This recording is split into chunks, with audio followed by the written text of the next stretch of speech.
ఎవరా నీకు పెద్దనా? సరే చిన్న చంపేస్తావా అండి? అట్లా కాదు డీడీ, ఈ దరిద్రుడు చేసే పనుల మూలంగా నేను అడ్డమైన విధవ రకాలు పట్టుకోవాల్సి వస్తుందా? అంటే మా సార్ని అంటున్నావు సార్ నువ్వు? అంతేగా. లేదు సార్, మిమ్మల్ని కదా సార్, మీరేమనుకోకండి. मस्त शेड्स ఉన్నాయరా నీలా. నన్ను కాదు అట్లే, నన్ను కాదు.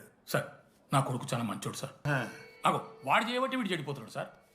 సార్ నేను వీడి బర్త్డేకి ఒక చైన్ తీసుకొచ్చి ఇచ్చిన సార్. తాగిన ప్రతిసారి దాని లింకు తీసి తీసి తీసి ఇగో గీ ఉంగరం చేశాడు సార్. అంకుల్ మీ వాడిని నన్ను చెడగొట్టేది. మా చాలా డీసెంట్ ఫ్యామిలీ సార్. అబ్బా డీసెంట్ ఫ్యామిలీ. ఏం చేస్తుంటాడు రా మీ అయ్యా? దొంగసరా కాస్తుంటాడు. దొంగసారా? మరి మీ mummy? Home maker uncle. House wife అంట. ఇంట్లో గంజా పెంచుతూ ఉంటారు అంతే. గంజాయి గంజాయి మస్తు ఉంటాడు డాడీ. అయిందా? బాగైందా?